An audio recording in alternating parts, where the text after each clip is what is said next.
where did that idea of of dog-mad blondes come from? Well, I mean, I've always been interested in, violence in women. I played sports, or I did when I was younger, and so tapping into that aggression, the idea of female aggression was interesting to me, the idea of female power and power dynamics. But the idea of blonde killers came from a Gucci ad spread where this gang of blondes just looked absolutely malicious and as if they were going to attack. They were modeling, kind of safari wear, but they had, the eyeliner as if to give them sunken eyes. And I just thought, that's it. Those are the blondes. They're about to turn into a murderous gang. At first I just started to laugh, and then it just got, That's it got good. creepier and creepier as it went along. Yeah, and for me, I don't know, laughter and creepiness, I guess, are connected in some way. I want both of those reactions, for sure. The central character, Hazel, let's talk about her. Okay. Because she's finds herself in an unfortunate situation, which is not terribly uncommon, although a little cliched, I have to say. Not that this was a cliche in the book, but, knocked up by your university, professor.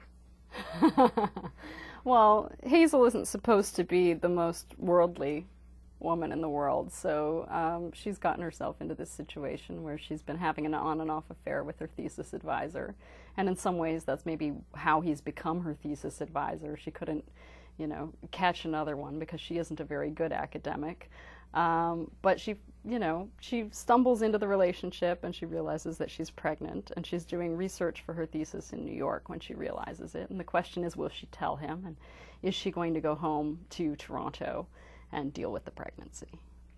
But there are blonde attacks everywhere, so that makes everything a little more complicated for her. It's funny, so you knew that you were going to have a plague of this. I mean, you could have done lots more creepier plagues, but it's kind of a funny idea for a plague. So why did you deliberately juxtapose the funny part of it and the horror part of it? I think that's an interesting question. I wanted to explore why we aren't afraid of women, because there's certainly a lot to be afraid of. God, I'm terrified. I don't think so. But in general, as a society, I mean, men are the violent ones. Men are the ones that commit these heinous crimes. And so to show women suddenly doing it, I thought was just an interesting thing to look at. As far as the humor, I guess I don't like literature that takes itself too seriously. And I thought that there needed to be a light element to the book as well. Are you writing a satire? I think it is a bit of a satire, yeah. You've got quite a mischievous gleam in your eye when you talk about the book. Well, I think it's a mischievous book a little bit. Don't you think so? Yes, yeah. But I didn't figure you would own up to it. Yeah, but I mean, I also take it seriously. I think that there are really important issues in it as well. So, I mean, it's playful, but it's also exploring a lot of questions about how we function, about how we view women, about, blonde versus brunette, about Canada versus the United States, about beauty, about power, about men and women. Carl, the father of the unborn. Carl's not a great guy. To say that he's no, not at all. And I get the distinct feeling that Hazel was just one of many that. And, in a long line. Yeah. Yes, well, that's what I mean when I say that Hazel's not too worldly. She's a young person who in some ways has been taken advantage of but has yet to realize it, and, she's finding these things out. And the person she'll emerge as by the end of the book is a little more experienced and a little more enlightened. She ends up taking refuge with the last person you expect her to, who is...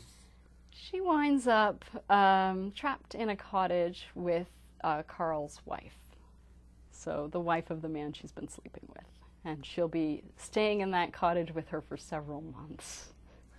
And those chapters are really claustrophobic. Oh, good. Yeah. That's what I was hoping for. I was like, I want to get this chapter over. I gotta get out. Oh, good. We're back in the past. I can breathe. All I have to worry about is being attacked by rabid blondes now.